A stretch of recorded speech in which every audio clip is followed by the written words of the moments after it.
Hi everyone, this is the online revision lecture. This lecture is not meant to give you any hints or things like that. As a rule, all the things that we teach you will be tested in some ways or other. Now, if you want to look at all those topics that we have done before, you should look at the videos of the past topics, and you should be familiar with all the topics. Okay, so this revision lecture is just to put everything together again so that it can help you in your revision. All right, let's start. Now, if you remember, these are some of the things that we did. We did the theories, why we study econs, all right, and what econs is all about, right? So we talk about scarcity, choice, and opportunity cost, right? We also learned about what are the factors of production: land, labor, physical capital, human capital, and entrepreneurship. Now, usually, when we have done the theories and the factors of production, we usually go through the PPF. Now, in this semester, we kept the PPF until the second flex week because we didn't want you to be confused with demand and supply. Okay. Now, go and look at the PPF video again if you haven't. Now, it can show all the things that you have learned here so far. Okay. Scarcity will be points outside of the PPF. Okay. Choice, you choose between two goods, and the opportunity cost that you have to endure when you choose more of one good over the other. Okay, go ahead and take a look at the PPF video again. All right, and you can see how these theories come into play. All right, when you're studying the PPF, remember what is a shift, what's a rotation. A shift is when both goods are affected. A rotation is when one good is affected. Okay. Now, this is the demand and supply checklist. What you should do when you see a demand or supply question. All right. Now, first you must identify the product. Okay, that's what of course you have to do, and then you got to ask yourself: has the price of this product changed? Okay. Now, if the price of the product has changed, now usually in the form of discounts, in the form of some promotions or things like that that changed the price of the product that the question is asking you. All right. If the product price has changed, then it's a movement. Okay. Then you draw either a demand or supply curve according to the question, all right, and you follow the direction of the change in price. Okay, higher price, upward movement; lower price, downward movement. Okay, and then it will be a change in quantity demanded for demand curve and a change in quantity supplied for the supply curve. Okay, now if the price of the product has not changed, okay, has not changed, what changed is other things, then it becomes a shift. All right. Now, if it's a shift, that means you have to choose between shifting of the demand curve or the supply curve. All right. So demand curve is mostly consumer buying, and supply curve is cost of production and change in production issues. Okay, like technology, productivity. All these affects the supply curve. Okay.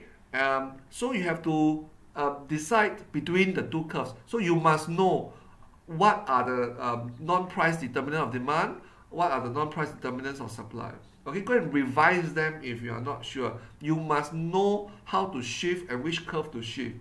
Okay, now after you have shifted, usually on the diagram you must tell us what happens to the equivalent price, the change in equivalent price, and what happens to the equivalent quantity.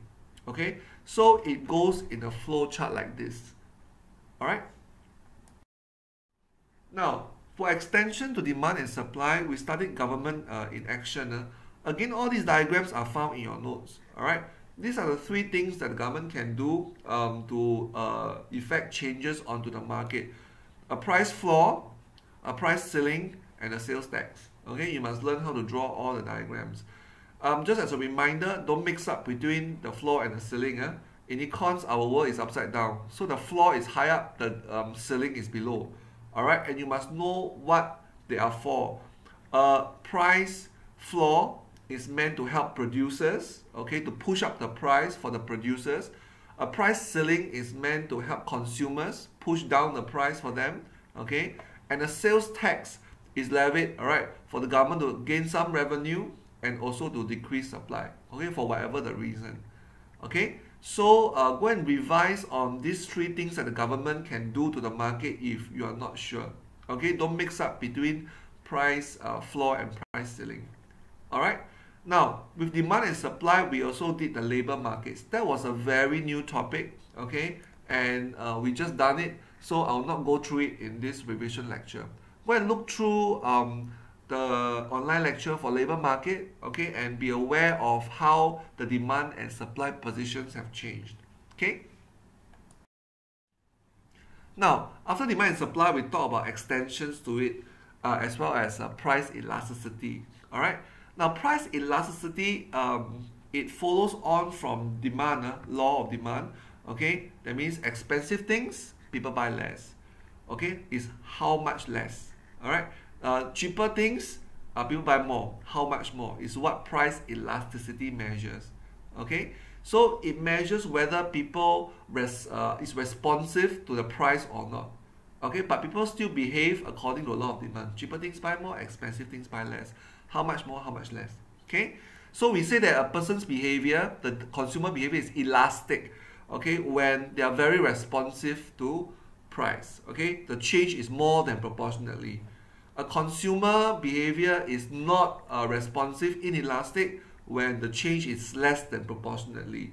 You must remember what are the factors that cause the consumer to become elastic or inelastic. Remember the three factors controlling price elasticity: number of close substitutes, proportion of income, and time to adjust to price changes.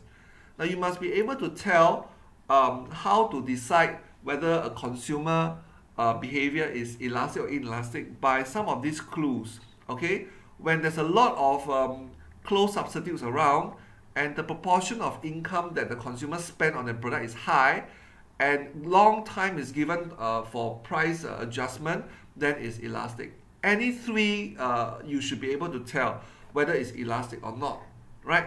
Inelastic is the opposite. You have not many choices, okay? Consumers you spend very little of the income on that, which means that they are not sensitive to price, and a short time is given for price changes, which means that consumers just spend as they used to. All right, so that would be inelastic. Again, you must be able to recognize, okay, when anyone is could be given to you or asked of you, you must know whether it's elastic or inelastic. Okay, now knowing whether a consumer is elastic or inelastic is very important for the seller to obtain higher revenue. Right, let's revise a little bit on the diagrams.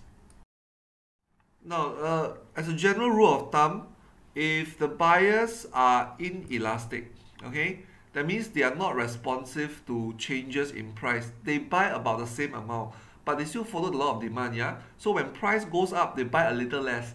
So what sellers do is they reduce supply, okay, to up the price, okay, and consumers still buy, but buy lesser, by a bit. Okay, by a bit. So you gain a lot in additional income from the higher price. Okay, consumers just buy almost the same as before because they are inelastic. Inelastic means less responsive. So as a result, sellers earn higher revenue. Okay, now the strategy is opposite when the consumer has the elastic demand, which means they are very responsive to price changes. So what we do, we reduce the price by a bit to tempt them to buy from us. So as a result, they will buy a lot more than the cut in price. Okay, so we gain a lot from the sales volume over here, all right, by giving them some discount. All right, so in this case, total revenue rises, okay, where we cut price for the elastic market. Okay, as a seller, how do we cut price? We sell more to force the price to go down. Okay, you should be familiar with what to do as a seller, knowing that the consumer's demand is elastic or inelastic. Now, during the mid-sem test, a lot of students mix up between the different type of elasticities. Now, price elasticity, as what we have gone through, measures consumer sensitivity to price changes. Alright, if things is expensive, they buy less, how much less? Things are cheaper, they buy more, how much more? Okay, so we measure consumer sensitivity to price, which is what we have gone through in the last couple of slides. Okay, now income elasticity measures a type of good. Remember, we have two types, either normal or inferior. Normal is further divided into luxury and necessity. So you must know all the tables. All right, what do if you ask to calculate, what do those numbers represent? All right, so income elasticity is meant to measure the type of good, normal or inferior. If it's normal, luxury or necessity. Okay, cross elasticity is meant to measure the relationship between two goods. You only have two types of relationship, either substitute or complement. Alright, so you must know what each of the different elasticity measure. Okay, go and take a look to revise. Alright. For output and cost, you must remember all the different cost formulas. Okay. For this part, short run, that means there's law of diminishing marginal returns. That means there's a fixed factor. Remember the story that we used in lecture. There's a fixed factor, so there is a fixed floor space, for example, and then there's some kind of overcrowding. Okay. Now, our cost consists of fixed plus variable in the short run. Okay, because of law of diminishing returns. And this holds true whether it's total or average. Alright, so it's fixed plus variable. Of course, you must know how to convert between total and average. Okay? Marginal cost is the additional cost of producing the next output. The next one, what is the extra cost of producing that next one? Okay? Now, you must also learn how to draw the different curves because the curves are used for the next part of the content, which is on market structure. Okay, so you must know how the cost curves looks like. Alright, go and revise again if you are not sure. What we have gone through is a short run. Now in the long run, there's only one curve, which is the long run average total cost. Okay. Now in the long run, we associate this kind of production with large scale production. Okay. So for a large company, they can achieve economies of scale, internal economies of scale. Economies means advantage, scale means size. Okay, so advantage of being a large company. Alright, so some of these are mentioned in the notes. Please go and take a look. Alright, don't forget your long run. So economies of scale for a large company includes bulk buying. They can use specialized machinery and specialized staff. Okay, but when the company gets too big, alright, you have these economies of scale. You have problems of control, communication, and coordination. Okay, the 3 C's. Alright, so long run is about how large scale companies operate. Okay, the cost falls initially because of internal economies of scale. Alright, the good things like bulk buying, specialized stuff. Okay, and then when it gets too big, cost starts to go up. Then you have these economies of scale. Okay, the disadvantages of being a large company. Okay. Next, we've gone through market structure after output and cost. You must remember the characteristics of the 4 different market structures. We have a table given to you in the notes, so go and remember them. Okay. Now, of course, we always list them like that, from perfect com to monocom to oligopoly, monopoly. Take note. Monopolistic competition and monopoly are 2 different things. Okay, don't use short form monopoly for this. Okay, this is monocom, monopolistic competition. So don't mix up between the 2. Okay, so 4 different types of market structure. Please remember their characteristics. Okay, we've gone through perfect competition, and the characteristics about perfect competition is that the sellers are price taker. They're very small sellers selling homogeneous good. So when they go to the market to start selling something, they just take the market price. And you have a diagram to show that. So when we look at the diagram that describes a price taker, the firm is a price taker. It just takes whatever price that is formed in the market. So in the market, you have a usual demand curve and then a supply curve, giving a equilibrium price. So what the firm does is, in a perfect com, it will look at what is the ongoing price and it will just sell at the ongoing price. Okay, there's only one price, which is the market price. Okay, so the firm will just sell using that price. Alright, as a result, the demand curve is perfectly elastic. Okay, now it doesn't mean that the market will forever have only one price. The demand and supply curve can still shift according to what we have learned in the previous chapters. Okay, like in the shifting of demand and supply, these curves can still shift. Okay, so when they shift and there is a new equilibrium price here, the firm will just take that price, that new price. So whatever price change is on the left side, okay, just bring it over to the other side to be the firm's new demand curve. Okay, that was what we have done in the tutorial as well. Okay. Now for monocom, let's take a look at the diagrams, okay, which is different from perfect com. Take note, the diagram for monocom is the same as monopoly. Alright, again, it doesn't mean that these two market structure is the same. Okay, they just share the same diagram, but the two structures are different. Again, when you're describing them, monopolistic competition, write in full. Okay, this is monopoly different. Huh? Now, these are the diagrams that we have done in class. Okay, now AR line is downward sloping, MR line is steeper, and then you have MC over here. Now, please remember the profit maximizing point is here. MR cuts MC. Okay, MR cuts MC. The two M's cut each other here. Go down, this is the profit maximizing quantity. Go up, this is the profit maximizing price. Okay, now in this diagram, we provide some numbers so that you can have some kind of perception of what is the quantity, what's the price. Usually, we just use P and Q. Okay. Now, the profit maximizing quantity is important because all the data that you need is along this quantity that's decided by the profit maximizing point. Okay, so where it touches the demand curve, it is the price.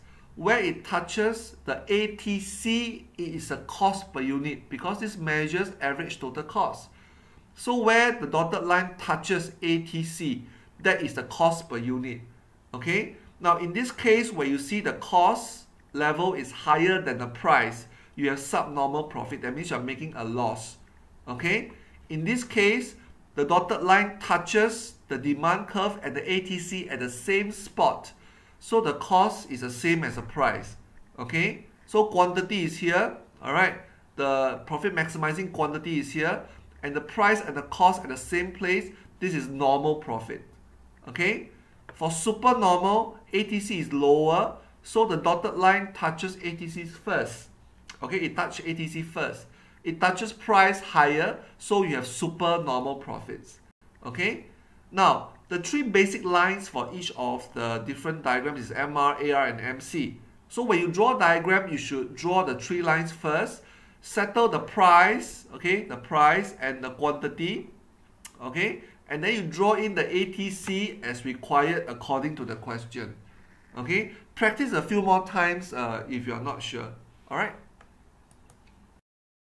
Now, the other parts relating to macroeconomics, GDP, involving the methods, your expenditure method, income method, and then the normal real conversion, okay, and the economic growth rate.